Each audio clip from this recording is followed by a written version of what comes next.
पहले चौथे पल के कुछ चिन्ह हुआ करते थे। स्याही गई सफेदी आए और तन की खाल सिकुड़ सब जाए। अब भैया स्याही अगर चली गई है तो 50 रुपया की डाई लाई, जिंदाबाद हो गए काले। अब पैसे के दम पर दूसरा वाला भी लक्षण छुपाया जा सकता है। तन की खाल सिकुड़ सब जाए, चले गए कोई बढ़िया हॉस्पिटल और वहां से सर्जरी कराई आए। वारे वाह विज्ञान हो। स्याही जाए सफेदी आए अब तन की खाल सिकुड़ सब जाए।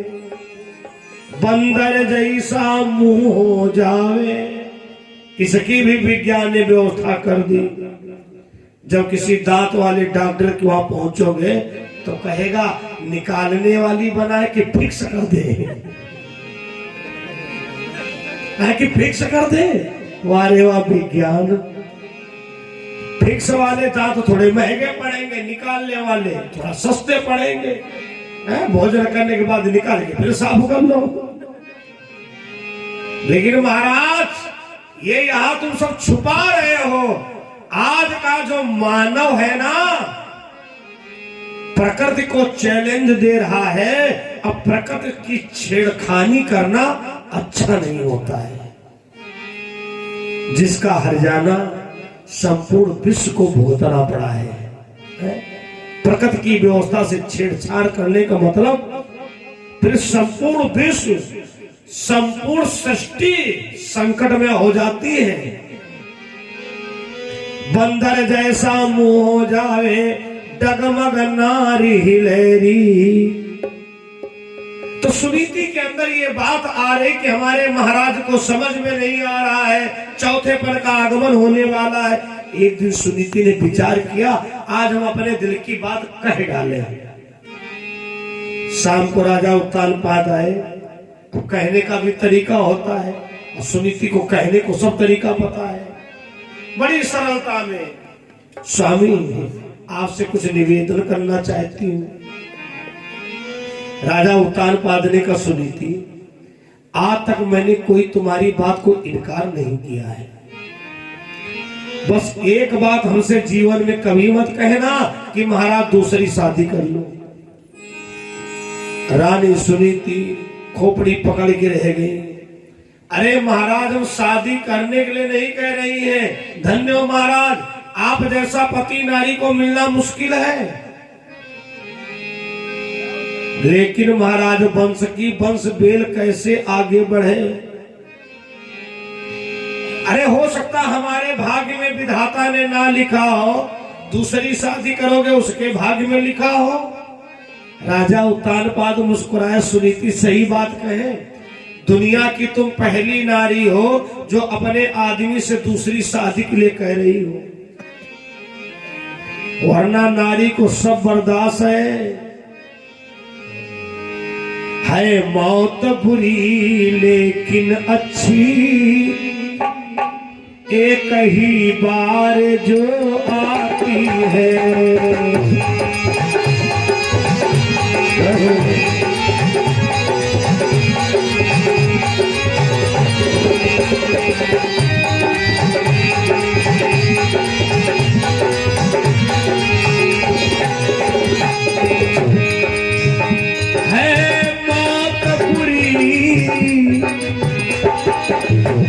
लेकिन अच्छी एक ही बार जो आती है। मौत से सौती सौ तरह बुरी जो जीवन भर खटकाती है।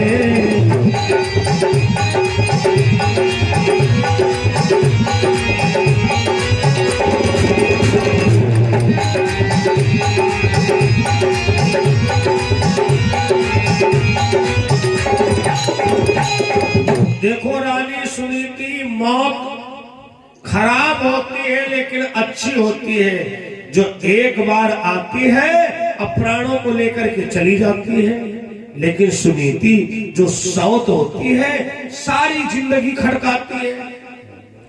मैं शादी नहीं करूंगा।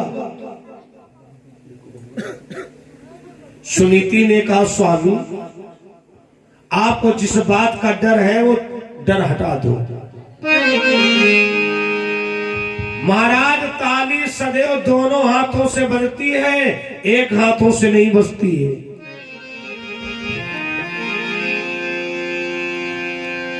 जो दूसरी शादी करोगे मैं उसको अपनी बहन का दर्जा दूंगी। राजा उत्तानपाद ने कहा सुनीति पागल ना बनो। जिन जिन लोगों ने दो दो विवाह किए उनके घर में डबल नाली हमने बनी देखा है। ना जाने कितने हजारों फैसला हमने दरबार में किया है।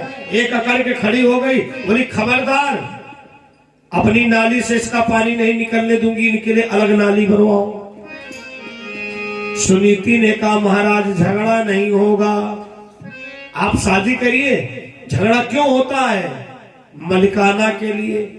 मैं आते आते छोटी बहन को घर का सारा अधिकार दे दूंगी, मैं भगवान का भजन करूंगी। और महाराज अगर ऐसे शादी नहीं करोगे तो मैं अपने प्राणों का प्राणांत कर दूंगी। राजा उत्तानपाद समझ गए शादी करूंगा तब भी इनको दुख मिलना है और नहीं करूंगा तब भी मिलना है। दूसरी शादी तय हुई। उस रानी का नाम है सुरुचि। सुरुचि कौन है? जो अपनी रुचि के अनुसार घर चला ले। सुनीति कौन है? जिसकी सुंदर नीतियां हो। शादी बड़े धूमधाम के साथ में राजा उत्तानपाद की हुई। सुनीति ने भी कोई कसर नहीं छोड़ा, पूरा घर सजाया है, आरती तैयार किए बैठी है। हमारी छोटी बहन आएगी तो उसकी आरती करूंगी। जो डोली में लगे हुए थे कहार आपस में बात करने लगे, भैया कुछ पता है? महाराज राजा उत्तानपाद दूसरी शादी किए हैं। अरे तीसरे ने कहा हमको पता है, 2-4 महीना रास्ता देखेंगे, अगर इनसे ना संतान हुई तो तीसरी शादी करेंगे। रानी सुनीति ने डोली का पर्दा हटा दिया। राजा उत्तानपाद जैसे आए, सुरुचि ने कहा महाराज हमने सुना है आपने एक विवाह और किया है। राजा उत्तानपाद ने कहा, तो सुरुचि ने कहा हमारे साथ में क्यों किया है? जब एक तुम्हारे रानी थी तो हमें व्यर्थ ले आए हो।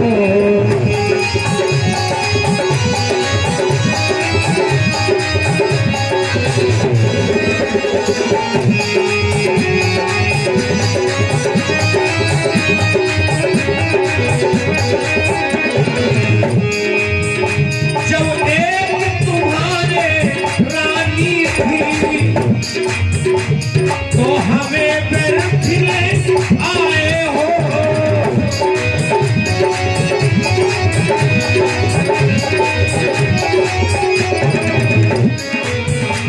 ये है कि भोगने के लिए या भार झोंकने लाए हो।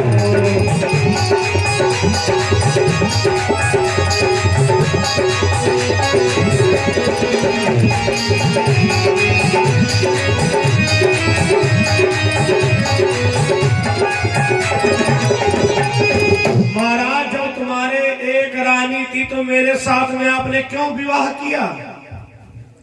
राजा उत्तानपाद ने कहा सुरुचि हमने विवाह नहीं किया है, हमारी बड़ी वाली रानी पीछे पड़ के शादी करवाई है। हम तो जानते हैं जो सुख जो शांति एक नारी में है, 2 पत्नियों में वो सुख शांति नहीं हो सकती है।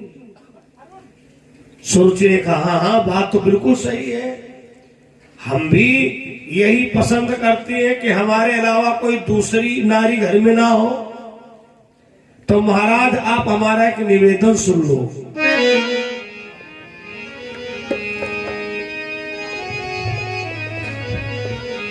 डोली के बाहर कदम और रखूंगी करतार, और पहले मेरी सवतिका घर से देहु निकाले।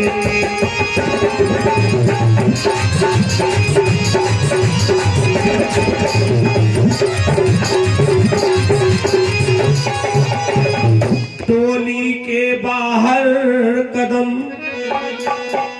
रखूंगी करतार, पहले मेरी सवतिका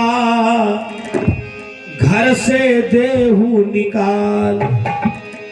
महाराज पहले हमारी सवत को घर से निकाल दो। राजा उत्तानपाद ने कहा ऐसा नहीं हो सकता है। जो सुनीति है वो नारी नहीं, वो देवी के तुल्य है। सुरुचि ने कहा तो धूप बत्ती लेके आरती उतारो जाके। मैं तो अपने जीवन में नहीं बर्दाश्त कर सकती हूं कि हम जा रहे हैं वहां पर सवत रहे। राजा उत्तानपाद सुनीति के पास में गए। सुनीति देखा, मैं तुमको समझा रहा था कि दूसरा विवाह करना नहीं ठीक है। दूसरी वाली कह रही है पहले सुनीति को घर से निकाल दो। सुनीति ने कहा महाराज उसकी बुराई मत करिए। दरअसल में वो इसलिए कह रही है कि मैं जंगल में जाकर के भगवान का भजन करूं। जाओ सुरुच से कह दो जाकर के रानी सुनीति को तुम्हारी शर्त मंजूर है। राजा उत्तानपाद आए और कहा सुरुचि देखो तुम में और बड़ी वाली रानी में कितना बड़ा अंतर है।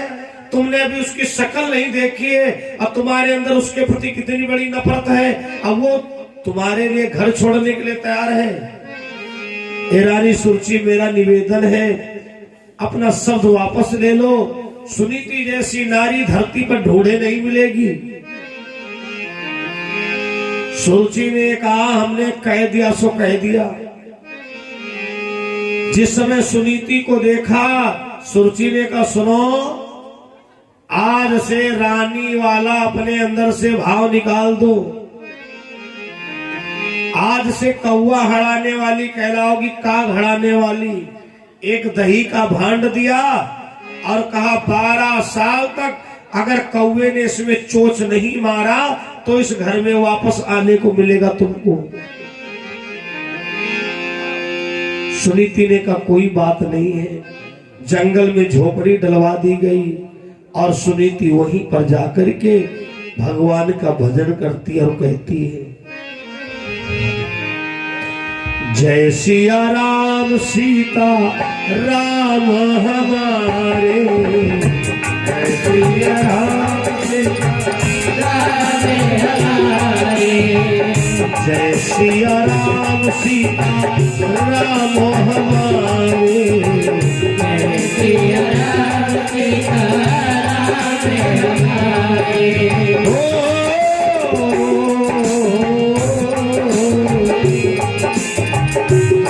मिली हो भगवान हमारे,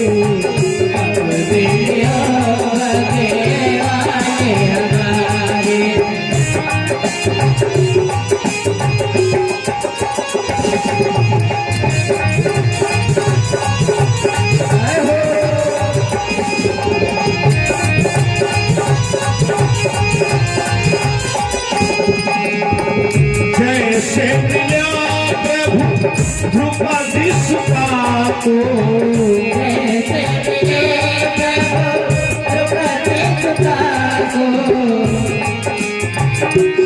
चत चीरे दुशासन हार, चत चीरे दुशासन हार।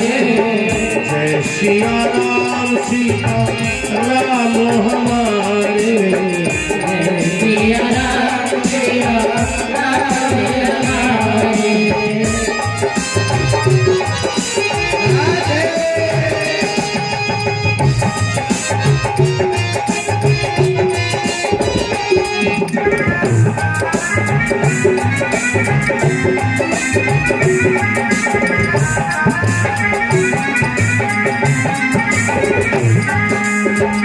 जैसे मिलो प्रभु बलि राजा को,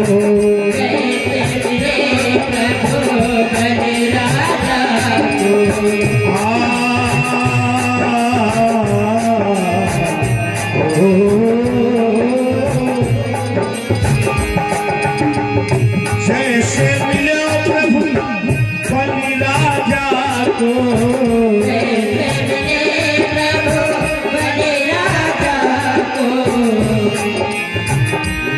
उठ दर्शन देती सवारे,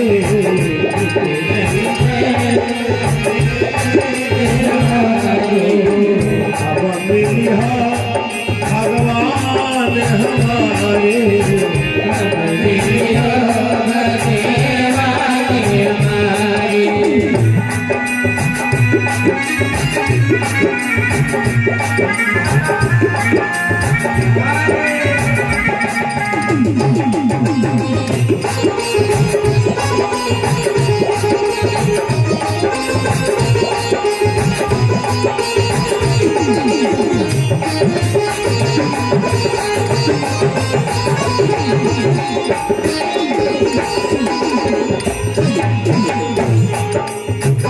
जैसे मिलो प्रभु गजराजा को,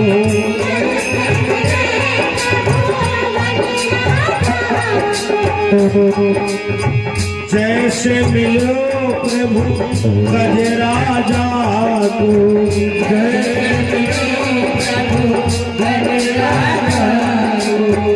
राहत मारी गज को तुम्हारो,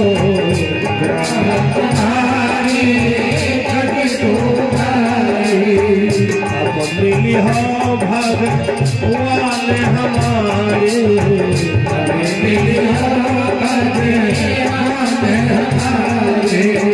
जय सिया राम सीता राम हमारे, जय सिया राम सीता राम हमारे।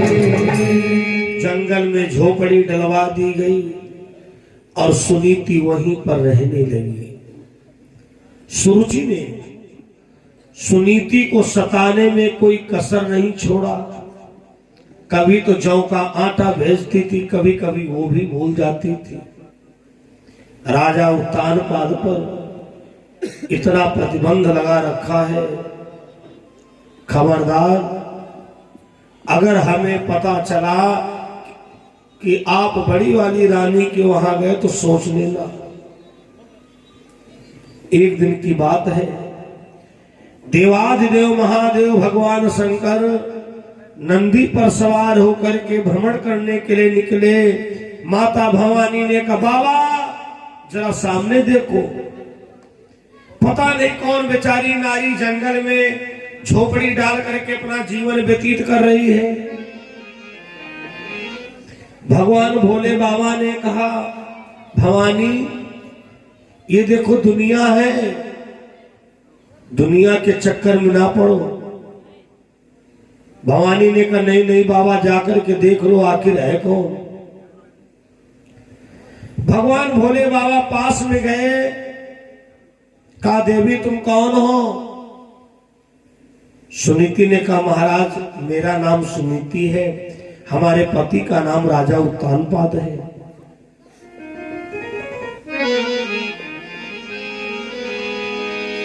तो बेटी वरदान मांग लो, जो तुम्हारे मन में तमन्ना हो। सुनीति ने कहा, बाबा अगर देना चाहते हो तो हमारी बहन को एक संतान दे दो। तब भोले बाबा ने आंख बंद किया, इसकी बहन कौन है, पता चला इसकी सवत है, ये जंगल में ही। अरे इसके पहले तो राजा उत्तानपाद के वाम भाग में बैठती थी। देवी हमको लगता तुम अपना मानसिक संतुलन खो बैठी हो, तुम उसके लिए संतान मांग रही जिसने तुमको धक्का मार के घर से निकाला है। सुनीति ने कहा, बाबा वरदान दो चाहे ना दो, लेकिन हमारी बहन के बारे में कुछ मत कहना। अगर हमारे बदौलत आप मिलते तो आज के 10 साल पहले क्यों नहीं मिले प्रभु? अगर उसने हमको घर से ना निकाला होता तो आज आपके दर्शन कहां मिलते? भगवान भोले बाबा ने कहा धन्य हो देवी, चलो तुम्हारी बहन के पुत्र होगा, ये वरदान दे रहा हूं, और कुछ मांगो। सुनीति ने कहा अगर देना चाहते हो तो जीवन जीवन का हमें दुख दे दो।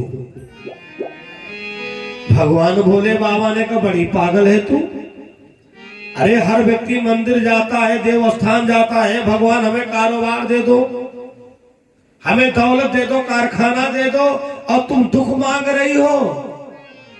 सुनीति ने ऐसी बात कही भोले बाबा के होश भंग हो गए। दुख एक कसौटी मानव की जिससे परखा ये जाता है।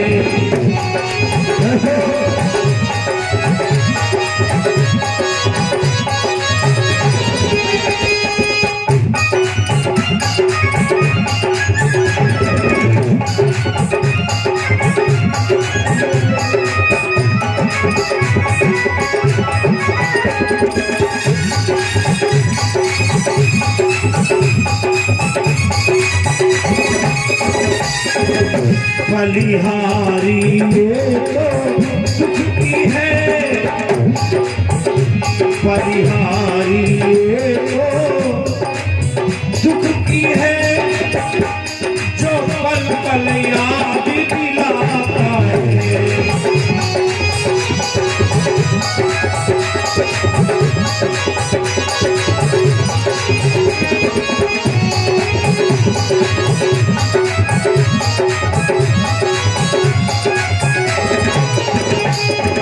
देखो भगवान भोले बाबा, जीवन में दुख आना बहुत जरूरी है। जब तक दुख नहीं आएगा तब तक असली लोगों की तुमको पहचान नहीं होगी। गाड़ी अच्छी सी चल रही है, सब कुछ है, अगल बगल के नात रिश्तेदार सब वाह वाह ही करे, वाह भैया वाह भैया वाह दादा। और जब मुसीबत आती है तो वही नातेदार फोन करना बंद कर देते हैं, आना जाना बंद कर देते हैं, कहीं हमसे कोई मदद ना मांग बैठे। अरे दुख के समय में पहचान हो जाती है असली कौन है। जिनको हम बाहरी समझ रहे थे उन लोगों ने अपनों से बढ़कर के साथ दिया, और जो अपने लोग थे उन लोगों ने बातचीत करना बंद कर दिया। इसलिए महाराज जीवन में दुख आना इतना जरूरी है जैसे सोना परखने के लिए कसौटी होती है। दुख एक कसौटी मानव की जिससे परखा ये जाता है।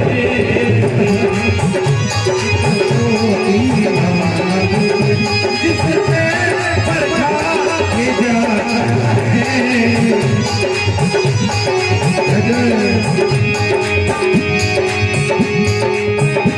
दुख एक कसौटी मानव की जिससे परखा ये जाता है। बलिहारी ये तो दुख की है, जो पल पल याद दिलाता है।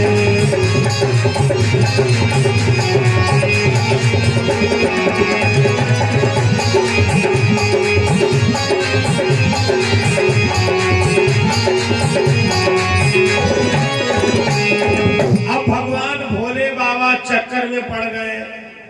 भगवान भोले बाबा ने कहा सुनीति अच्छा एक वरदान हम अपनी तरफ से दे रहे हैं।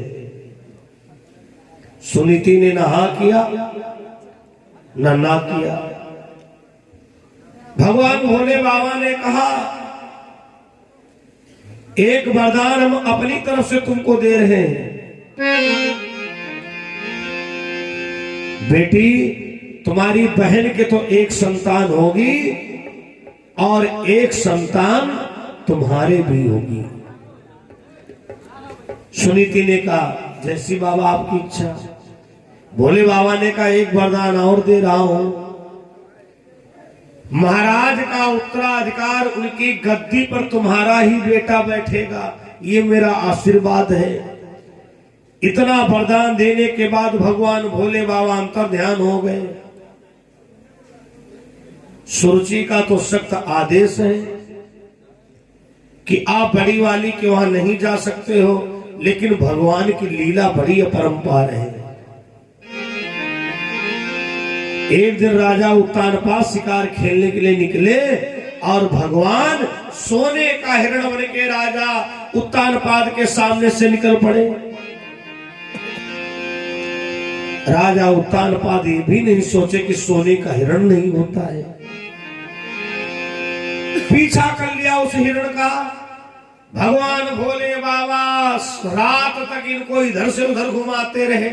राजा उत्तानपाद समझ ही नहीं पाए कब दिन हुआ कब रात हुई, क्योंकि जितनी जगह में है वो दिन ही नजर आ रहा है। राजा उत्तानपाद के देखते देखते वो सोने का हिरण धरती में समा गया। राजा उत्तानपाद विचार करते अरे ये तो कोई मायावी हिरण था। तब तक जंगल में एक दीपक जलता दिखाई पड़ा।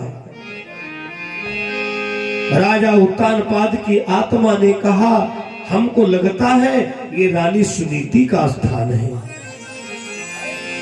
कर्मचारियों ने बताया था कि यहीं कहीं पर उनकी झोपड़ी डलवाई गई है, लेकिन आधी रात का समय है, कैसे जाऊं? कहीं अगर कोई दूसरी स्त्री हुई तो यही कहेगी हाय हाय यहाँ का राजा उत्तानपाद, उसको मानवता का ज्ञान नहीं है। अरे उसे पता था जब अकेली स्त्री यहाँ पर रहती है तो आधी रात के समय में झोपड़ी के पास कैसे गए?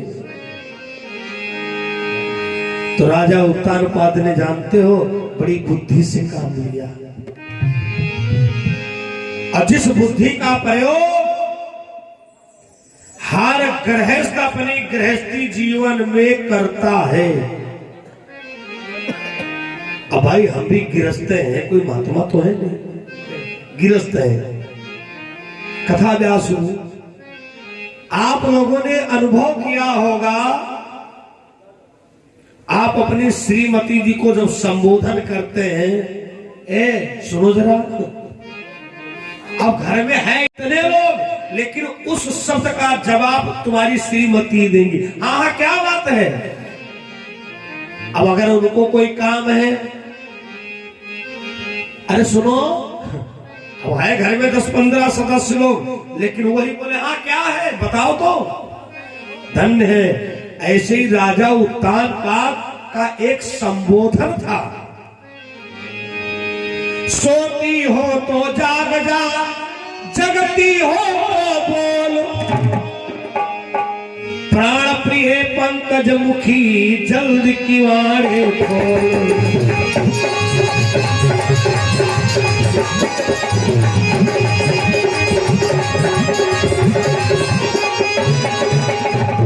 सोती हो तो जाग जा और जगती हो तो बोल, प्राण प्रिय पंकज मुखी जल्द किवाड़े खोल।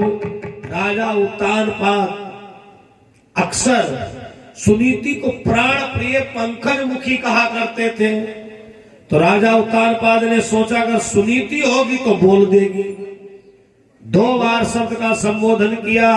रानी सुनीति ने विचार किया आधी रात का समय है, नहीं नहीं मेरे पति नहीं हो सकते हैं, कहीं ऐसा तो नहीं कोई छलबेसी पुरुष हो जो मेरे सतीत्व को नष्ट करना चाहता हो। धन्य है भारत देश, धन्य है यहाँ के पतिव्रताएं माताएं। सुनीति ने अंदर जल लिया अपनी गदेली पर, अब मंत्र पढ़ना शुरू कर दिया। मनसा बाणी कर्म से पति का घर हो ध्यान, छल बेसी गर पुरुष हो तो चल के हो जा रहा। हे पति देव, अगर हमने मन बाड़ी कर्म से सेवा किया है, अगर तुम हो तो तुमको कुछ ना हो, अगर कोई छलबेसी पुरुष हो तो जल करके भस्म हो जाए। जैसे राजा उत्तानपाद ने देखा, अरे सुनीति धन्य हो, वास्तव में तुम्हारे पास पातिव्रत धर्म है, और ऐसी स्त्री जंगल नहीं चाहे जहां रहे उसके ऊपर कोई आंच नहीं आ सकती है। जिस समय राजा उत्तानपाद ने सुनीति को देखा और झोपड़ी में भ्रमण किया, एक ही धोती है जो पहन के आई थी। सुनीति, क्या तुम कुछ कपड़े वहां से नहीं लेकर के आई थी? अरे स्वामी, केवल शरीर ही तो ढाकना है, आधी धोती पहन के नहा लेती हूँ, आधी सुखी बनी रखती हूँ। कहाँ झोला ढूंढो, कहाँ बक्सा ढूंढो। जो 3 बेर खाती थी आज वो 3 बेर खाती है, जो नखले जड़ाती थी वो नगनी जड़ाती है।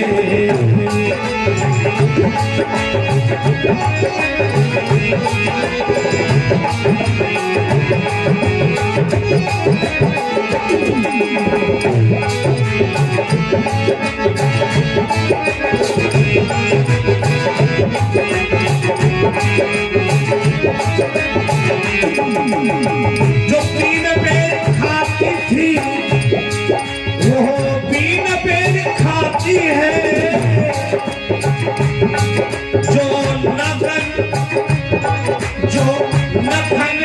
जड़ाती थी वो नगन जड़ाती है। जो 3 बेर खाती थी वो 3 बेर खाती है, जो नखन जड़ाती थी वो नगन जड़ाती है।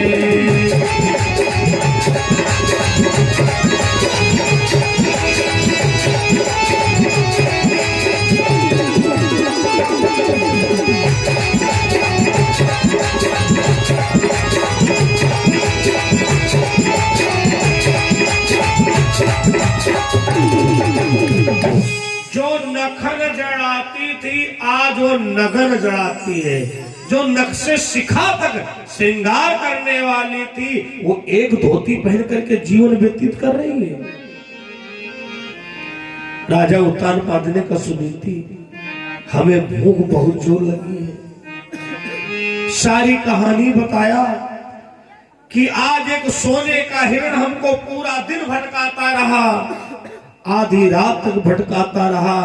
सुनीति, जब मैं अपने घर गया तो वहां के कर्मचारी पता नहीं कौन सी गहरी नींद में सो गए। सुनीति ने कहा, स्वामी आज ही भगवान भोले भंडारी आए थे यहाँ। वो सोने का हिरण और कोई नहीं, भगवान भोले बाबा ने संतान का आज ही मुझे वरदान दिया है। राजा उत्तानपाद ने कहा, धन्य हो भोले बाबा। अच्छा सुनीति, कुछ अगर खाने को रखा हो तो दे दो। सुनीति विचार करती है, जिस रहस्य को मैंने आत्म छुपाया है वो रहस्य आज मेरे महाराज को पता चल जाएगा तो अनर्थ हो जाएगा। अगर महाराज राजा उत्तानपाद को पता चल गया कि जो सुरुचि है आटा की जगह पर भूसी भेजती है, तो कहीं ऐसा ना हो उसको त्याग दे, राज्य से निकाल दे उसको। सुनीति ने कहा, स्वामी एक शर्त है हमारी। देखो, भोजन भजन अपने मन का होता है। आज जिंदगी में पहली बार अपने पति से सुनीति झूठ बोलने जा रही है। दरअसल में महाराज, ये आटा जो होता है ना, जो मैदा होता बड़ा नुकसानदायक होता, तभी तो डॉक्टर लोग कहते कभी कभी मोटा आटा खाया करो। हमने ही खबर भेजा था कि आज हमें जौ की भूसी की रोटी खाने की इच्छा है, क्योंकि उस रोज सुनीति ने जौ की भूसी की रोटी बनाई थी। अब तो राजा उत्तानपाद के आंसू बहने दो। हाय सुनीति, इतना अन्याय होता रहा और तुम बर्दाश्त करती रही, और एक बार तुमने शिकायत तक नहीं किया, क्योंकि भोजन का तो अधिकार तुम्हारा है ही, चलो तुमने घर छोड़ा है। महाराज राजा उत्तानपाद ने जब जौ की भूसी की रोटी खाई तो कहा, सुनीति, राज दरबार में जो 56 भोग हमें मिलता है वो इसके आगे बेकार है। जिस घर में कलह होती है, जिस घर में अशांति होती है, उस प्रकार उस घर का वीआईपी अच्छा भोजन शरीर में नहीं लगता है। जिस घर में सुमति होती है, जिस घर में एकता होती है, जिस दाम्पत्य जीवन में मधुरता होती है, भैया उस घर का नमक रोटी भी लोगों के शरीर में लगता है। कहा भी करते हैं ना, भाई देखो मालदार ना है लेकिन इसके घर के बच्चे सब हष्ट-पुष्ट तंदुरुस्त है। क्या है? उस घर में आपस में मधुरता है, सुमत है उस परिवार में। राजा उत्तानपाद ने जौ की भूसी को रोटी को खाया, रात्रि में विश्राम करते हैं, और भगवान की कृपा से रानी सुनीति के गर्भ भी आ गया, और उधर रानी सुरुच के भी बच्चा आ गया। कवि लिखता है, एक ने गर्भ धारण है किया, उस दिन से पलक न छोड़ा है।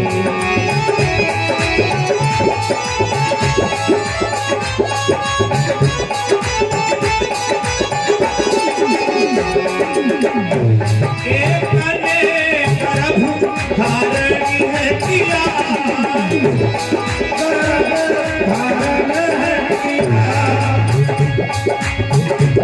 उसी दिन से पलक न छोड़ा है, दिल से पलक न छोड़ा है। एक ने गर्भ धारण किया, खेतों में अनाज बटोरा है।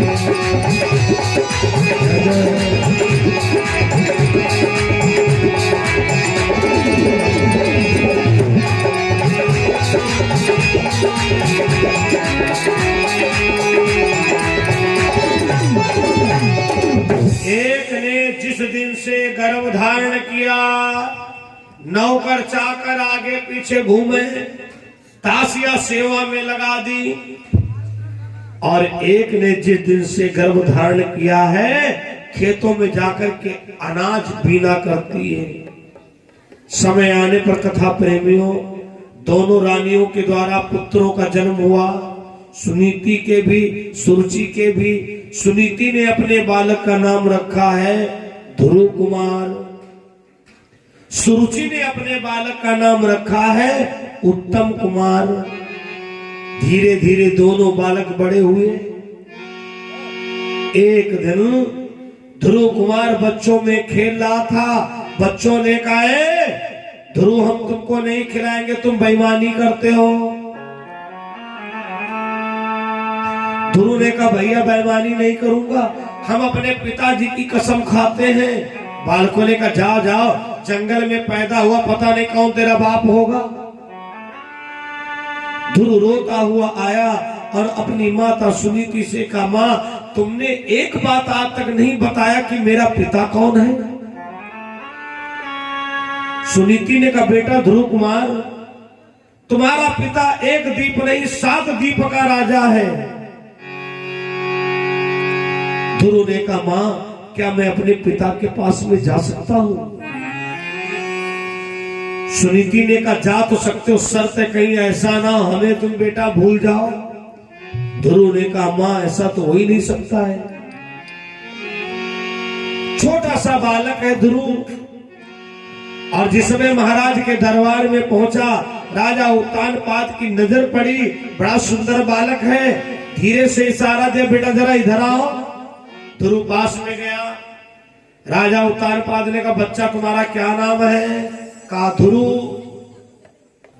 राजा उत्तानपाद ने कहा, बेटा क्या तुमको ध्रुव का मतलब पता है? हाँ हाँ महाराज, जो अपनी भक्ति पर अटल हो उसी का नाम है ध्रुव। राजा उत्तानपाद ने कहा, भाई बड़ा ज्ञानी बालक है। अच्छा बेटा तुम्हारी माँ का क्या नाम है? अब तो ध्रुव की आंखों में आंसू बहने लगे।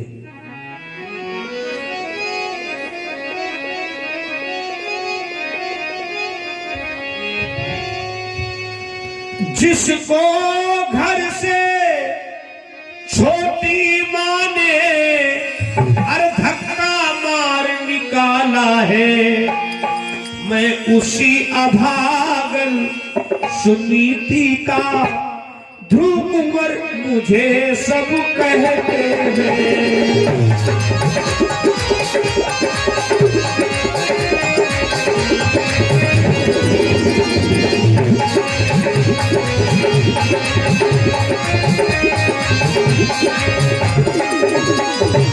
महाराज मेरी माँ का नाम सुनीति है। अरे वही अभागल जो कुछ समय पहले रानी कहलाती थी और आज बेचारी जंगल में जीवन व्यतीत कर रही है। राजा उत्तानपाद उठ के खड़े हो गए।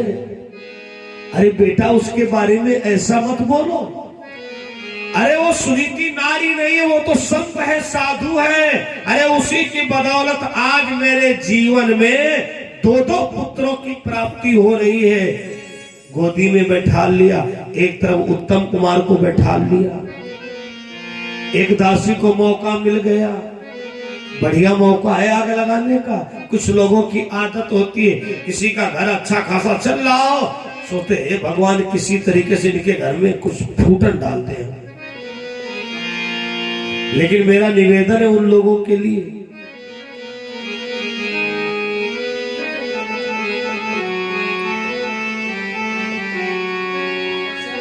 तेरी जिंदगी में न होता अंधेरा, तेरी जिंदगी में न होता अंधेरा, दिया दूसरों का बुझाया न होता, दिया दूसरों का बुझाया न होता, दिया दूसरों का बुझाया न होता, दिया दूसरों का बुझा न होता, दिया दूसरों का बुझाया न होता।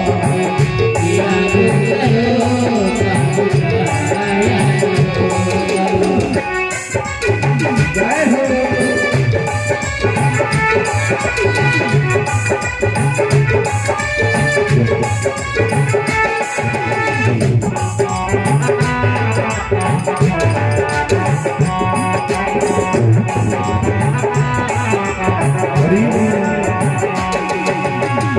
अगर दिल किसी का दुखाया न होता, अगर दिल किसी का दुखाया न होता, अगर दिल किसी का दुखाया न होता, अगर दिल किसी का दुखाया न होता, सदैव का तेरे सर पे सहाया न होता।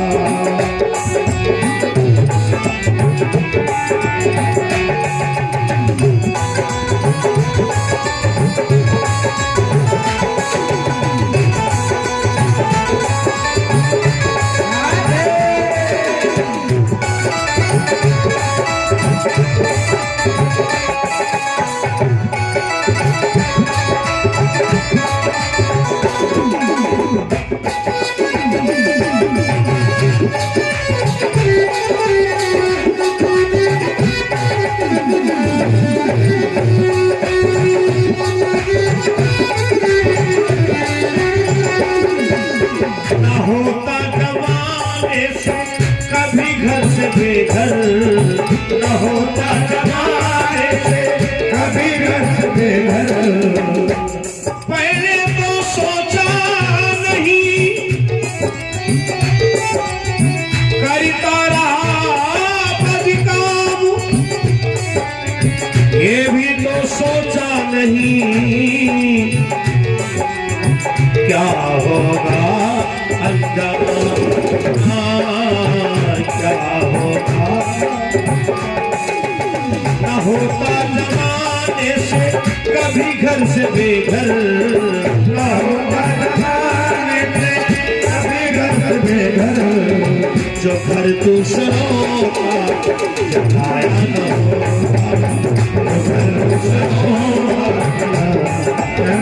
होता, जो घर दूसरों का जलाया न होता, जो घर दूसरों का जलाया न होता, तो सदमों का तेरे सर पे छाया न होता, तो सदमों का तेरे सर पे छाया न होता।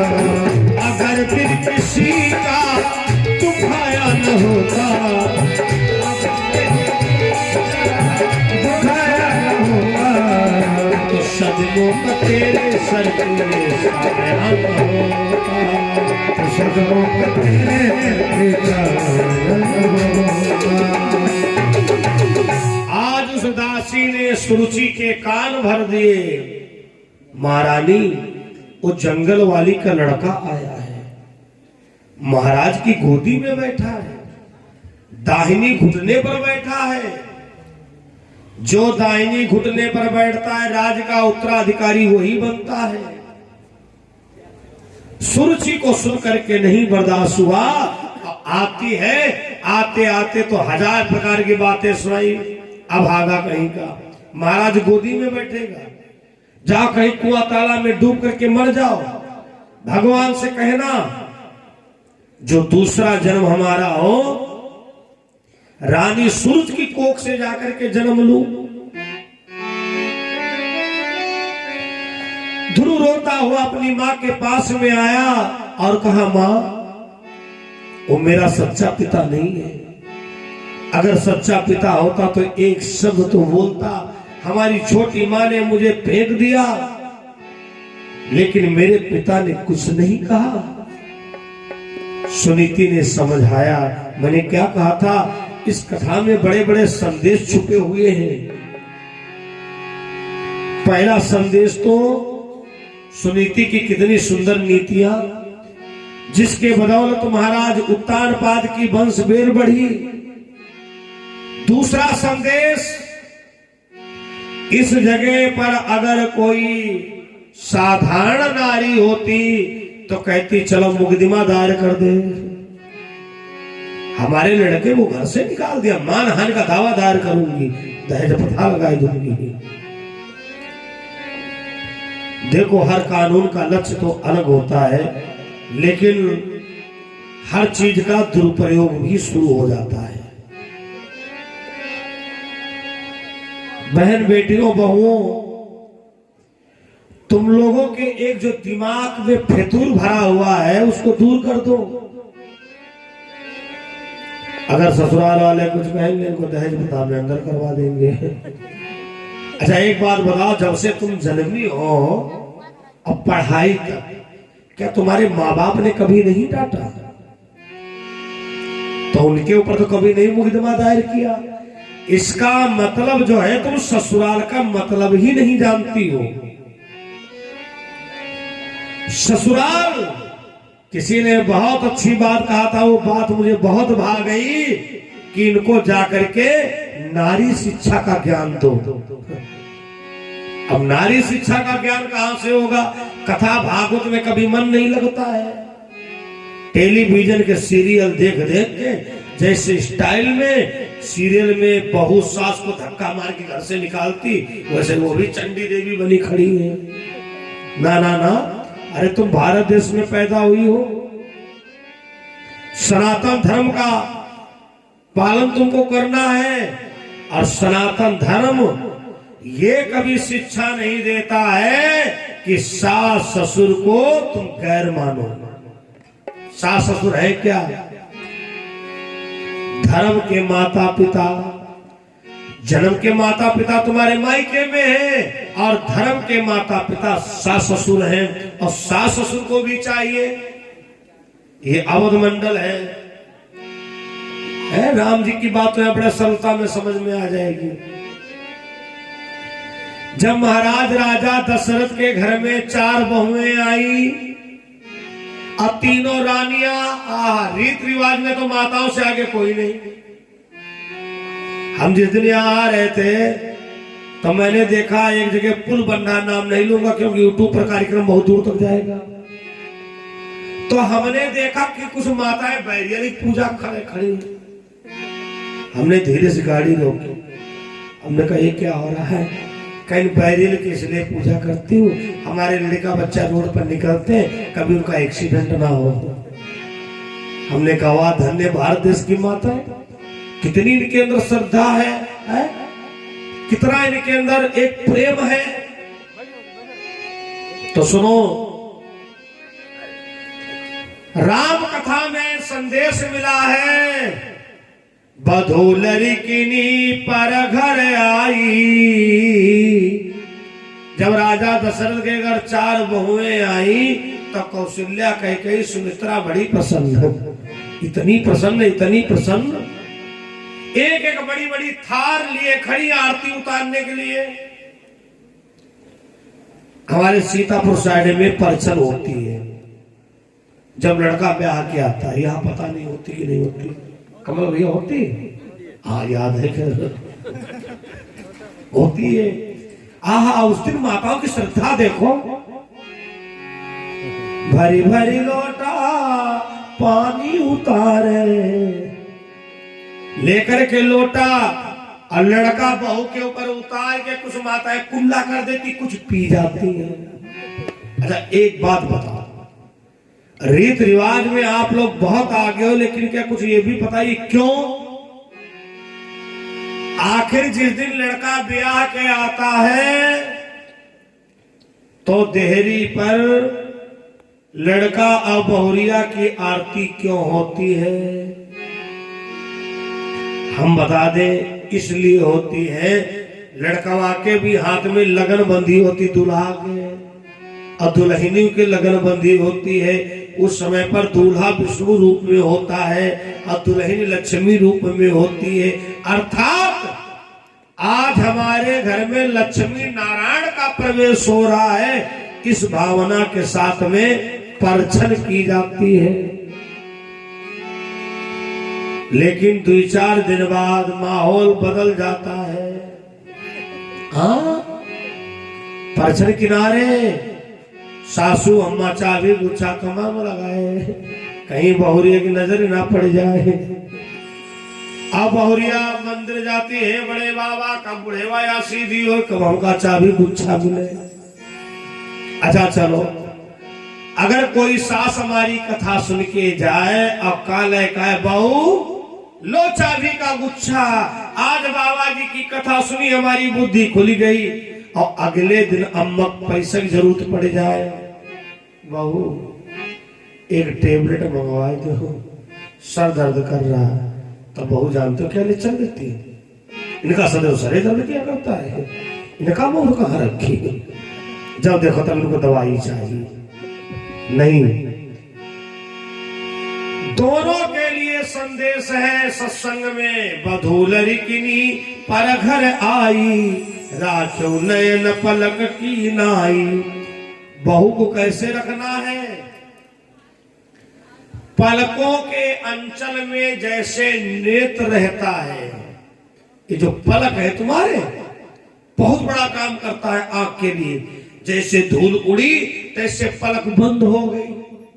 चश्मा ना, चाहे 52 चश्मा लगाए हो, अगर पलक महारानी ना ढके आंख को तो सब कूड़ा तुम्हारी आंख में भर जाएगा। आहा, बधू लड़किनी पर घर आई, राख्यो नयन पलक की नाई। जिस प्रकार से पलक का काम होता है, ऐसे ही सास को चाहिए, अगर बहू से कोई गलती भी हो जाए तो दाब दो, समझा दो।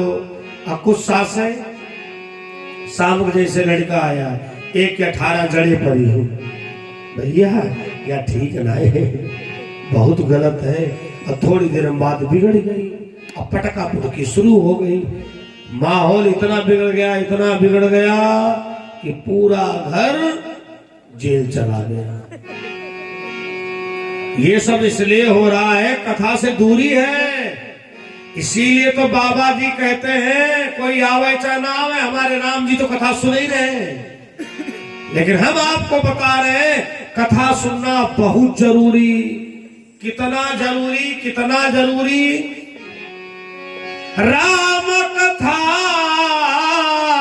अन्ना सही सब रोगा,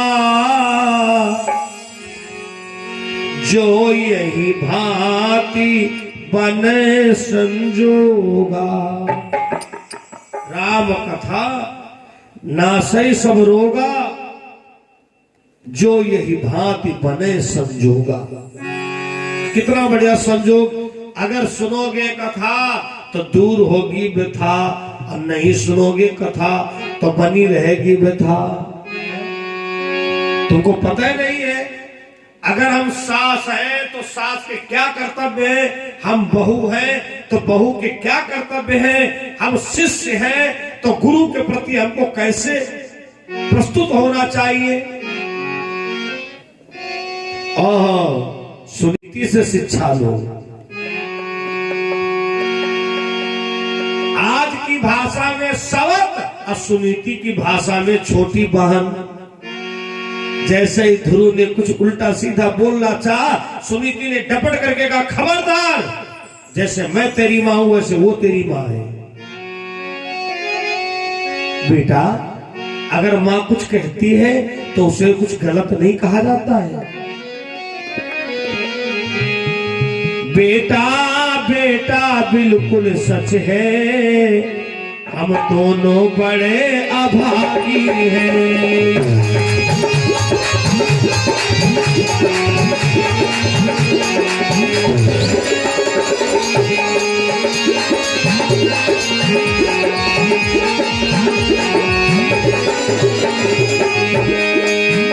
बेटा बेटा बिल्कुल सच है,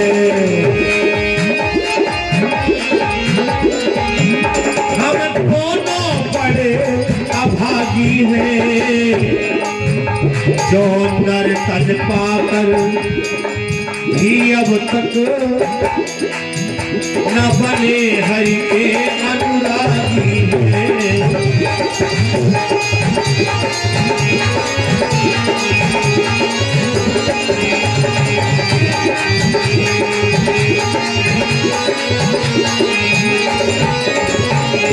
अरे ध्रुव कुमार, जो भी तुम्हारी छोटी माने का सब सही है। हम भिखमंगा है, हम लुच्चा है, हम लफंगा है, जंगली है, लेकिन बेटा जीवन में एक कमी है, जो अब तक हम लोग भगवान के अनुरागी नहीं बन पाए। ध्रुव कुमार, तुम्हारे पिता ने गोदी से, तुम्हारी पिता की गोद तुमको नहीं मिली ना। अरे मैं तुमको परम पिता की गोदी का मार्ग बता रही हूं ध्रुव कुमार। अब ध्रुव ने कहा परम पिता, हाँ बेटा, जंगल में रहते हैं, किसी किसी की पुकार पर आ जाया करते हैं। राम श्याम दो एक है, मूढ़ न जाने कोई, जही के मन जैसा रुचई तो वैसे ही कारज होए। ध्रुव कुमार, राम श्याम दोनों एक हैं, एक रघुरैया एक कान्हरे कन्हैया है।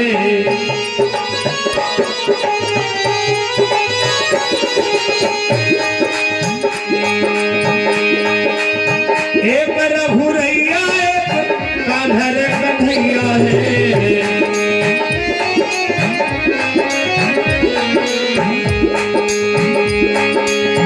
एक निजी दासनी की लाज को रखैया है।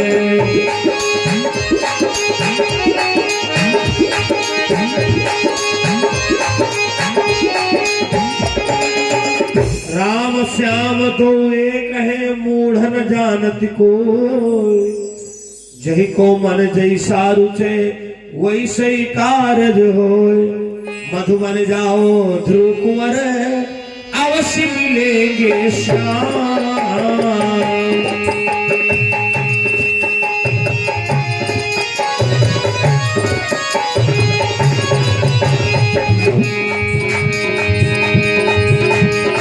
द्वादश अक्षर मंत्र से पूर्ण हो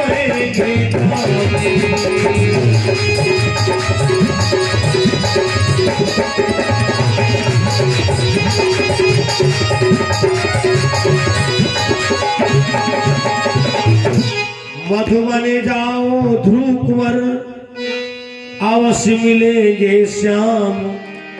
द्वादश अक्षर मंत्र से पूर्ण होएंगे काम। ध्रुव कुमार भगवान की गोदी में बैठने के लिए चला। आगे देवर्षि नारद मिल गए। अरे ध्रुव कुमार कहाँ जा रहे हो? ध्रुव कुमार ने कहा भगवान की गोदी में बैठना है। देवर्षि नारद ने कहा भगवान की गोदी में बैठना है। अरे पागल बालक, सारी जिंदगी बीड़ा बजाते हुए गई हमको, आज तक भगवान की गोदी नहीं मिली है। देखो बाबा, हमारी माँ ने कहा है गुण में है दोनों एक ही बराबर, ना कम है रघुबरी ना कम कन्हैया।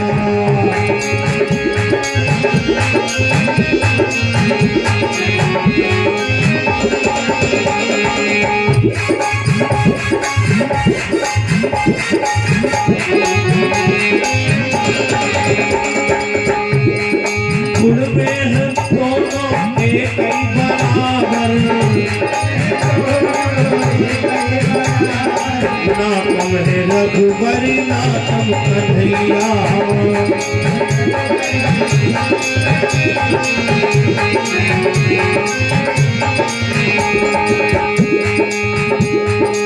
इधर राम की कौशल्या मैया,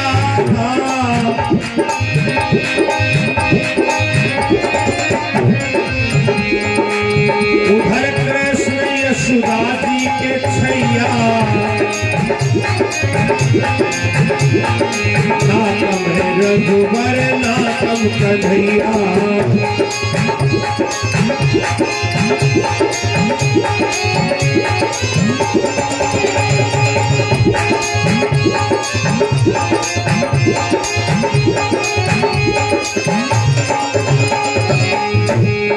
इधर राम मिसरी के खवैया,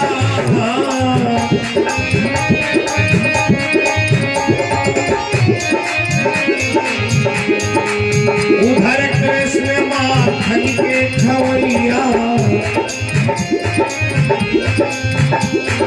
ना कम है रघुबरी ना कम कन्हैया।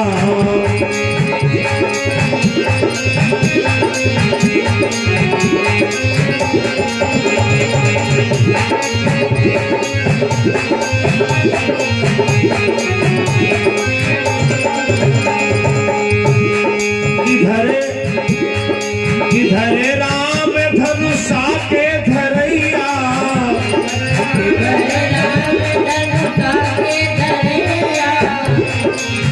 उधर कृष्ण चक्कर के चलैया। ना कम है रघुबर ना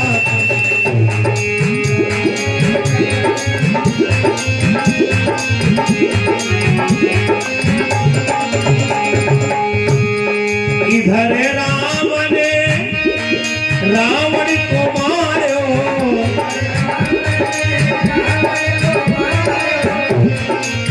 उधर कृष्ण कंसा के हनैया। ना कम है रघुबर ना कम कन्हैया।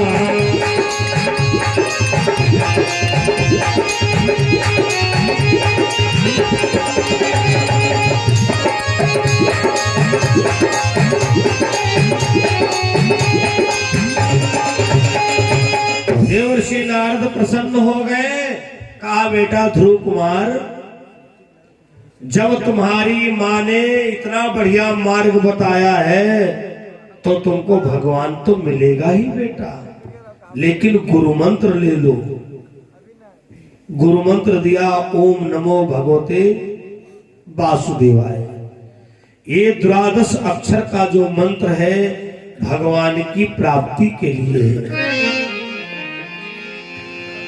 ध्रुव कुमार गुरु मंत्र लेने के बाद आगे जाकर के कैसे तपस्या करते हैं। एक पैर के बल खड़े होकर ऊपर को भुजाएं करके विद्वानों का मत है पहले तो भोजन को त्यागा, फल खाया, फल को त्यागा, पत्तों को खाया, पत्तों को भी त्याग दिया, तो हवा के सहारे रह गए। जब हवा के सहारे रह गए, सारे संसार की हवाएं बंद हो गई। कथा प्रेमियों, आखिर में भगवान ध्रुव कुमार के सामने आए, भक्तराज वरदान मांगो। ध्रुव कुमार वरदान मांगो। ध्रुव ने कहा अगर तुम असली वाले भगवान होते तो हमसे ये ना कहते वरदान मांगो।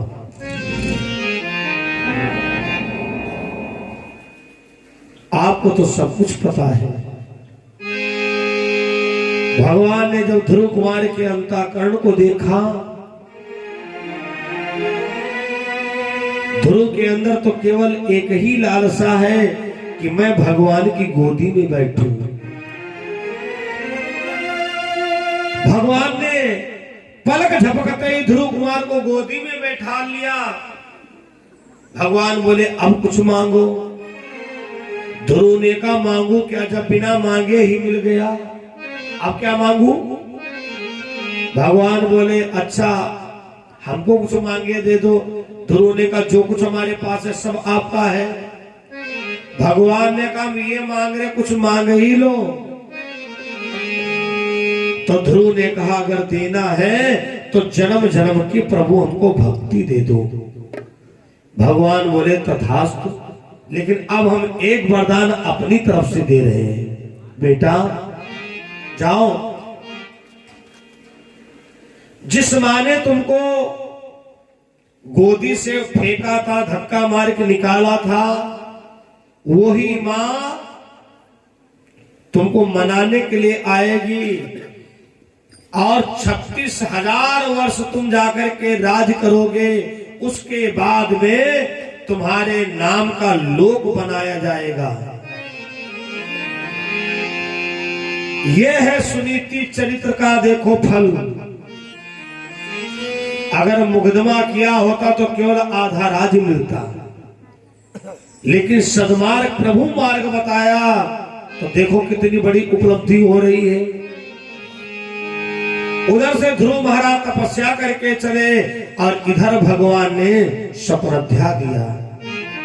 राजा उत्तानपाद आपका पुत्र ध्रुव कुमार तपस्या करके आ रहा है, अगर तुम लोग लिवाने के लिए नहीं जाओगे तो तुम्हारा राजपाट सब नष्ट कर दूंगा। राजा उत्तानपाद ने अपना सपना बताया।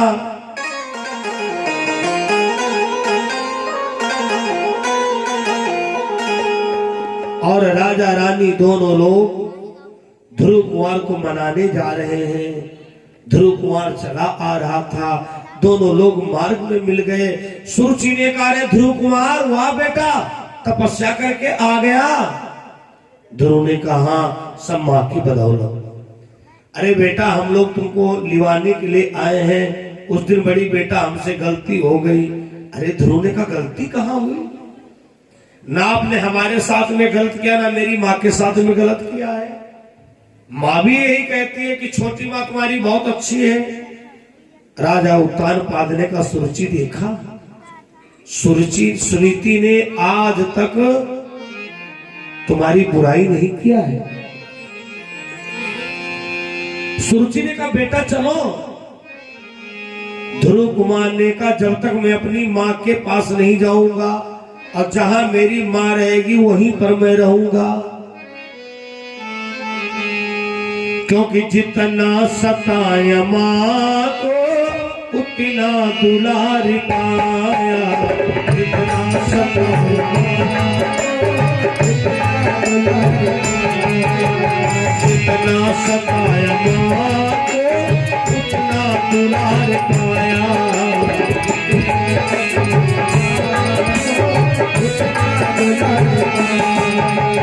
जो प्यार देगी माँ का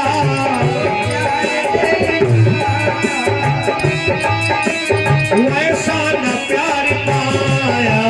जितना सताया माँ को उतना दुलार पाया।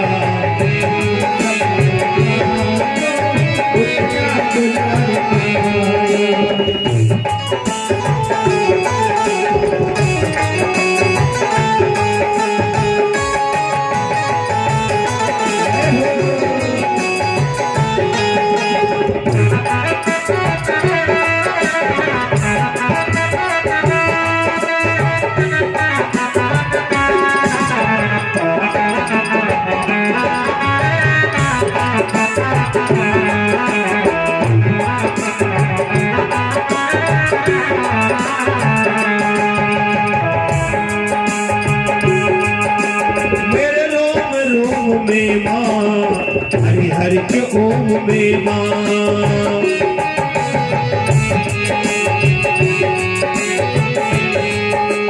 मेरे रोम रोम में माँ हरि हरि के ओम में माँ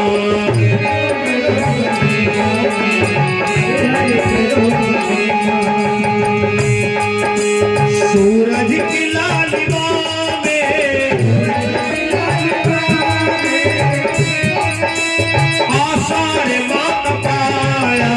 जो प्यारी देगी माता वैसा न प्यार पाया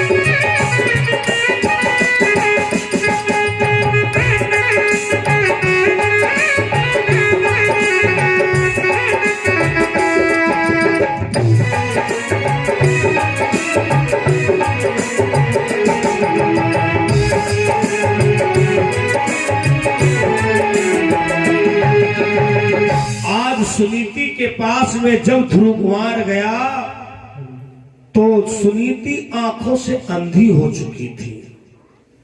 ध्रुव ने कहा मां आंख खोल करके देखो, पिताश्री आए हैं, छोटी मां आई है और हम भी तपस्या करके आ गए हैं। मां धर्म प्रिय स्वजनों, सुनीति रोने लगी, कहा ध्रुव कुमार मेरी आंखों की रोशनी चली गई है, मैं तो बेटा अंधी हो गई हूं। ध्रुव ने कहा वाह प्रभु, एक बात है, ये तुम्हारा काम बढ़िया है। आज जब सुख देखने का समय आया तब मेरी मां की तुमने रोशनी छीन लिया। ध्रुव कुमार के आंख के आंसू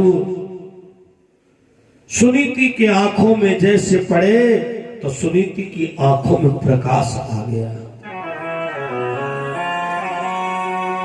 दिखाई देने लगा। राजा उत्तानपाद ने सब चमत्कार देखा, कहा धन्य सुनीति, अगर तेरे अंदर सतीत्व ना होता तो आज ये सब कुछ ना मिलता। अरे आंख जाने के बाद किसकी वापस आई है, बड़ी बड़ी विज्ञान फेल हो जाती है। अरे वारे वाह ध्रुव कुमार, तेरे तेजस्वी आंसू मां के आंखों में प्रकाश ला दिया। चलो सुनीति अब घर चलो, जिस सुरुचि ने तुमको घर से निकाला था वो देखो झोली फैलाए खड़ी है, तुमसे क्षमा मांग रही है। सुनीति ने कहा क्षमा क्यों मांग रही है, अरे वो तो मेरी बहन है। तुरंत सीने से लगा लिया। अब उस व्यक्ति का सर कितना झुक गया होगा जिसने धक्का मार के निकाला हो, जिसने इतना बड़ा अन्याय किया हो, आटा की जगह पर भूसी भेजी हो। लेकिन हाय हाय, जिसके ऊपर अन्याय हुआ है वो व्यक्ति आज उसको सीने से लगा रहा है। ये सुनीति की सुंदर नीतियां हैं। आज सुरुचि बार बार क्षमा मांगती है, बहन क्षमा कर दो, क्षमा कर दो, हमसे बहुत बड़ी गलती हुई। सुनीति ने कहा नहीं, जो कुछ भी हुआ अच्छा हुआ है। अगर मुझे घर से ना निकालती तो शायद भगवान की साधना न कर पाती, और साधना न कर पाती तो आज दोनों की गोद में बालक न होता। राजा उत्तानपाद गए और बड़े खुश हैं। सुनीति ने कहा महाराज क्या तुमको नीति के बारे में ज्ञान है कि नहीं है? अगर कभी पति भटक रहा है तो पत्नी का अधिकार बनता है उसमें पति को बुरा नहीं मानना चाहिए। तुमने हमको टोक कैसे दिया? अगर गलत बात है टोकने का उसका हक है क्योंकि वो तुम्हारी अर्धांगिनी है, अर्ध अंगिनी है। अगर पति भटक रहा है तो याद दिलाना पत्नी का धर्म होता है। सुनीति का स्वामी आप भटक गए हो? बोले कहां? अच्छा महाराज एक बात बताओ, आप तुम्हारे पास कितने सुख हैं? राजा उत्तानपाद ने कहा आज सब सुख हमारे पास है। आप लोग भी याद कर लो। प्रथम सुख जो सुंदर काया, पहला सुख सुंदर काया।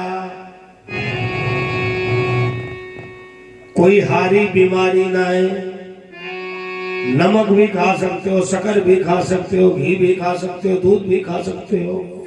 और इनमें से कुछ चीजों पर प्रतिबंध लग गया तो समझ लो पहला सुख चला गया। घर में सब कुछ है और घर वाले खाए रहे, हम मुंह देख रहे हैं क्योंकि डॉक्टर साहब ने मना कर दिया है शक्कर मत खाना। प्रथम सुख जो सुंदर काया और दूसर सुख जो घर माया। दूसरा सुख कौन है? घर में माया। अभी हमसे पूर्व व्यास के द्वारा सुना था धन बड़ा कि धनवान बड़ा। बंधु दूसर सुख जो घर माया, दौलतवान दौलत है आपके पास लेकिन कोई गारंटी नहीं दूसरा सुख हो। दूसरा सुख क्या है? माया का मतलब क्या है? हम भी भूखे ना रहे, कोई अतिथि न भूखा जाए। भले ही वो कम पैसा वाला है। अच्छा आप लोगों ने इतने दिन में अनुभव किया होगा नात रिश्तेदारी में कुछ ऐसे नात रिश्तेदार होते हैं जो घर में शिक्षा दे रखे हैं। अंदर से पर्दा हिलाया गया, चाय तैयार है तो अब बाद में हजार लेक्चर सुनाए। तुमको तमीज नहीं है, जब कोई आए तुरंत चाय लेके आ जाते, चले जाने देते, तब चाय बनाती। इनके पास नहीं माया है। दूसरा सुख, दूसरा सुख जो घर में माया, एक मजदूरी करने वाला आप जैसे घर पहुंचे और अंदर जाएगी श्रीमती जी का जल्दी चाय बनाओ बहुत खास दुखती है और ऐसा करना थोड़ी पकौड़ी भी बना लेना। ये सुख भगवान सबको नहीं देता है। जो खाना भी जाने खिलाना भी जाने। प्रथम सुख जो सुंदर काया, दूसर सुख जो घर माया और तीसर सुख जो सुंदर नारी। फिर सुंदरता पर बात आएगी, जहां से शुरू वहीं पर खत्म। कथा की शुरुआत सुंदरता से की थी, फिर सुंदरता आ गई। तीसरा सुख जो सुंदर नारी। सुंदरता का मतलब रूप रंग से नहीं है। रूप सुंदर चलन भी सुंदर हो, रूप सुंदर चलन भी सुंदर हो, उनका अंतःकरण भी सुंदर हो। चालो चलन सुंदर हो, अंतःकरण सुंदर हो। अगर काला कलर है तब भी तुम सुखी रहोगे। और कहीं अगर मिल गई वाइफ तुमका तो जिंदगी भर कहोगे वाइफ वाली बैठो। ये बात कोई बात नहीं। भगवान न करे कौन को वाइफ मिले। अब बाबा जी कहेंगे महाराज हम तुमको इसीलिए बुलाए क्या? हे बड़े बाबा, हमारी प्रार्थना है यहाँ जितने लोग बैठे सबका अगर मिले तो धर्म पत्नी मिले। समझ लीजिए पूरी बात। अर्धांगिनी मिले, श्रीमती मिले, गृहलक्ष्मी मिले, लेकिन भगवान न करे कौन को वाइफ मिले। अभी बताएंगे तो कहोगे हाँ हमारा सही बात है। धर्म पत्नी कौन? धर्म पत्नी कौन? जो अपने पति को धर्म के लिए प्रेरित करे, वो धर्म पत्नी। और वाइफ का काम है पति देव बिसरो जवैया है बैठो, कहाँ जा रहे हो? हर साल बाबा ये भी कराऊ थे, टीवी देखो लड़का बच्चन तो राव लॉकडाउन बाद।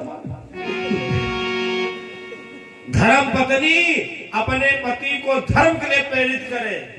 ना जवैया तहु थे, अरे चलो बहुत दूर थी बाबा आए सुनिया तो बोल तुम हम सुन ले तुम्हारे बदौलत।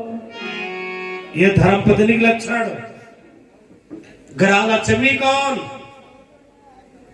लॉकडाउन हुआ, बड़े बड़ों का बैलेंस बिगड़ गया, लेकिन जिनके घर में गृहलक्ष्मी रहे उनके घर में नहीं दिक्कत आई।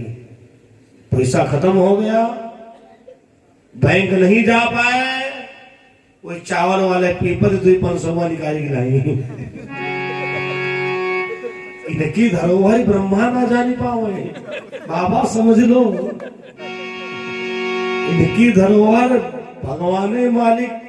आहा, गृहलक्ष्मी चावल वाले पीपा से 200 निकाले गिलाई का काम चलाई लो, और जब आवे तो 500 बढ़ाए दियो। अब देना चाहिए, दोगे नहीं तो दोबारा तुमको कहां देगी? क्योंकि गृहलक्ष्मी घर की लक्ष्मी। गृहलक्ष्मी। अर्धांगिनी कौन? पतिदेव बाहर से आए, जैसे चेहरा देखा फटाक से चाय बनाए लाई, नमक डाली गर्म पानी कर लाई। लो हमको लगता कुछ परेशान हो। अब वाइफ पति देव काम धंधा करके आए, दिन भर भटकाए हुए कान में लगाए ढकनी घूमे आगे आगे। अब वो कान में जो ढकनी लगाता है 50% बहिरा हो जाता है। हमारे स्टाफ बंधु एक लड़का है, हम धीरे से डपड़े, लेकिन क्या कुछ कहो। धर्मपुरी सजनों, वाइफ अर्धांगिनी वो है जो अपने पति के चेहरा को देख करके दर्द समझ जाए, वो अर्धांगिनी। अर्धांगिनी। श्रीमती कौन है? लक्षण अपने अपने समझ लियो, अब खुद अपने दिल से रिजल्ट लेना। हम क्या है, हम काहे का है। अगर हम कुछ कहेंगे तो हमारी दक्षिणा में कटौती कर दोगी आप लोग। ना ना ना, कहेंगे ज्ञान की बात, कहेंगे फायदे की बात, फायदा जरूर होगा। श्रीमती कौन? श्रीमती। आप यहां से अयोध्या गए, इन्होंने देखा तुम्हारे पास 1000 रुपया है, खरीदारी तुमने खूब किया, संजोग से रुपया खत्म होने पर आ गए। चलो जैसे तैसे गोंडा तक आ गए। खैर आ गए अपने शहर तक, तुमने क्या कहा? चलो कहीं होटल पर नाश्ता पानी कर लिया जाए। तो श्रीमती जी होटल नहीं जाने की अनुमति देंगी। क्या कहेंगी? अरे 15 मिनट की रास्ता बची है, कितनी दूर घर बचा है, चलो जब तक आप स्नान ध्यान करोगे फटाक से भोजन तैयार कर दूंगी। श्रीमती लक्ष्मी की प्रतिमती वही है श्रीमती। और वाइफ क्या कहती? अब काम धंधा करने की हिम्मत ना है, ऐसा करो एक एक खुराक खा लो, टिफिन पैक करा लो। धर्मपुरी सज्जनों, सुंदर नारी, बात चल रही थी सुंदर नारी की। प्रथम सुख जो सुंदर काया, और दूसर सुख जो घर में माया, और तीसर सुख जो सुंदर नारी, चौथा सुख सुख आज्ञाकारी। चौथा सुख कौन है? लड़का आज्ञाकारी हो। हम एक बात ना माने हैं ना कभी मानेंगे। जिन लोगों ने दोहा बनाया मैं खंडन करता हूं। लड़का हो जाए आप समान तो वही का समझा बाप समान हो। पता नहीं कहां से प्रमाण दे दिए लड़का हो जाए आप समान तो वही का समझा बाप समान। बाप बाप रहेगा और लड़का लड़का रहेगा। जिस दिन लड़का स्वयं का बाप होगा उस दिन उसको पता चलेगा कि बाप होता क्या है। नहीं नहीं, पुत्र पुत्र होता है, पिता पिता होता है। जिस दिन पुत्र के अंदर ऐसी मानसिकता आ जाए, अरे बप्पा कहाँ है, समझ लो विनाशकालीन विपरीत बुद्धि, उसके पतन होने का समय करीब में आ गया है। चौथा सुख सुत आज्ञाकारी। 4 सुख समझ लिए ना, समझ में तो मोबाइल पर सुन लेना। पंचम सुख भज कृष्ण मुरारी। अगर 4 सुख तुम्हारे घर पर है, सुंदर काया घर में माया सुंदर नारी, अब पुत्र आज्ञाकारी, तब कल्हे से भजन की मात्रा बढ़ाई दो। यज्ञ की परिक्रमा करिए, यज्ञ में आइए, क्योंकि 5वां सुख है भगवान का भजन। सुख और दुख में कोई बहुत बड़ा अंतर नहीं है, कोई खास दूरी नहीं है। जैसे आपके दरवाजे पर कपड़े का पर्दा पड़ा हुआ है, कपड़े का पर्दा बेचारा क्या कर सकता है, हल्का हवा का हिलोरा आया पर्दा बेपर्दा हो गया। ऐसे ही दुख, घर के आंगन में सुख है, दरवाजे पर दुख खड़ा है। कभी कभी देखा होगा दरवाजे बारात आ गई लेकिन घर पर दुखद घटना घट जाती है। ये क्या है? घर में सुख था और दरवाजे पर दुख तैयार खड़ा था। पंचम भज सुख कृष्ण मुरारी। 5वां सुख है भगवान का भजन। और ये जानते कौन कह रहा है? राजा उत्तानपाद की पत्नी सुनीति। महाराज तुम भटक गए। कहां पर भटका हूं? महाराज लड़का बड़े बड़े हो गए तो बरबस राजी सुतहीने को दीना।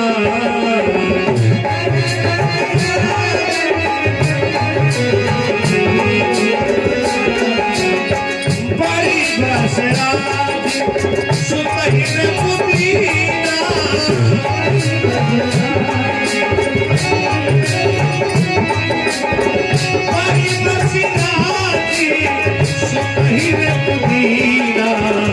नारी समेत कमल बनती।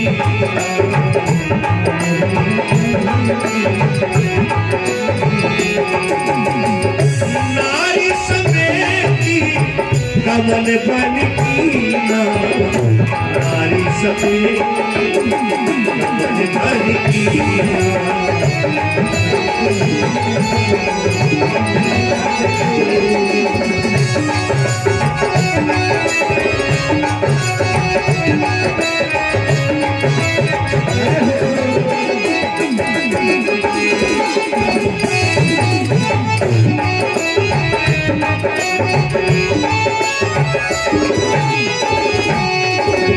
बारे बस राज सुतहीन कुदीना।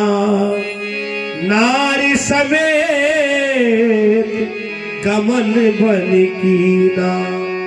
राजा उत्तानपाद, रानी सुनीति और सुरुचि, तीनों लोगों ने विचार किया कि अब हमको राजगद्दी पर ध्रुव को बैठाना चाहिए। उसी समय पर ध्रुव महाराज का राज तिलक किया। लेकिन ध्रुव ने विचार किया कि मैं राजा तो बन गया हूं, जैसे अपनी मां का बड़ा पुत्र मैं हूं वैसे ही अपनी मां का बड़ा पुत्र उत्तम कुमार है। कहीं इसको ग्लानि ना हो जाए कि हमारे पिता ने पक्षपात किया। राजा तो ध्रुव बने लेकिन सारा अधिकार उत्तम को, खाली कहने के लिए ध्रुव राजा बने। एक दिन ध्रुव कुमार ने कुबेर के वहां आक्रमण बोल दिया और इधर राजा उत्तानपाद रानियों सहित तपस्या करने चले गए। कहा तीरथ बर नैमिषी विख्यात अति पुनीत साधक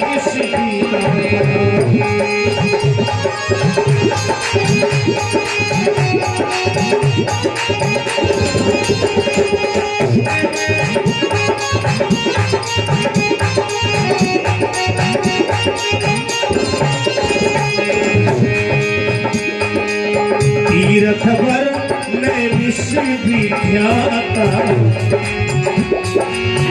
अति पुनीत साधक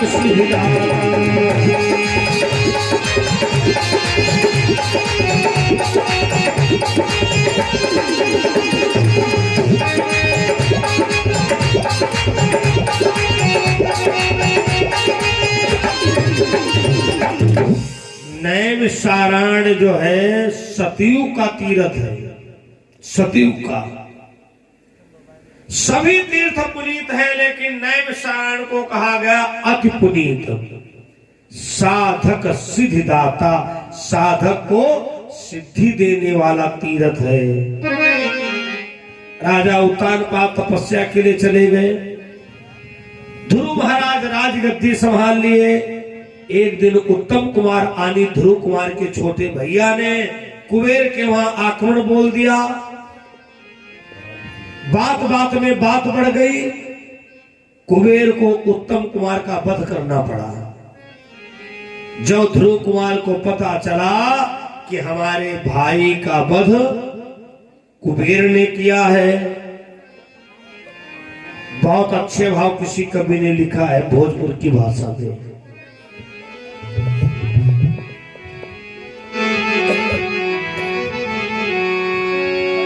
जब घर के चक्कर में बड़ी जाल आदमी, चतुर्वेद शास्त्र भूला जाला आदमी।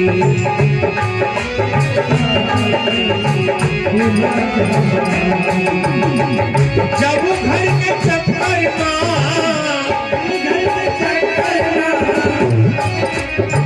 बड़ी जाल आदमी, चतुर्वेद शास्त्र भूला जाला आदमी।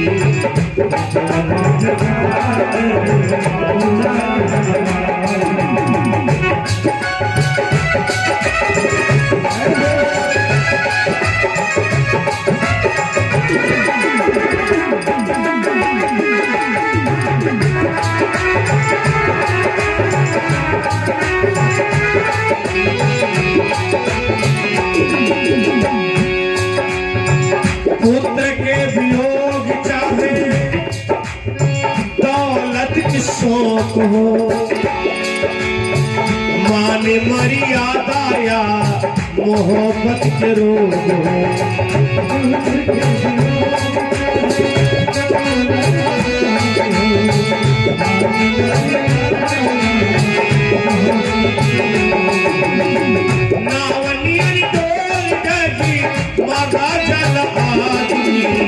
चतुर्वेद शास्त्र भूला जाला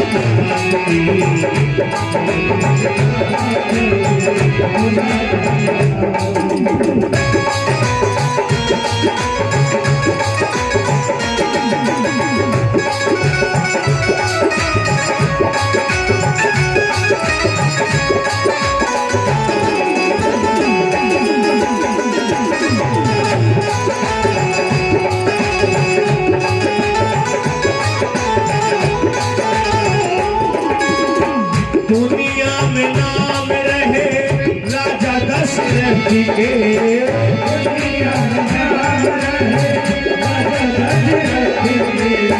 कोई नहीं पी रहा उनके समरथ में।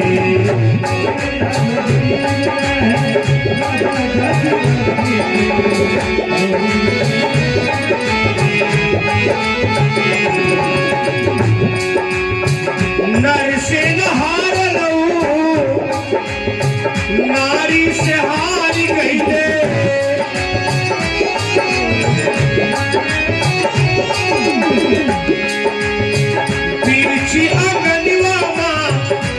आई जल आदमी चतुर्वेद शास्त्र भूला जल आदमी।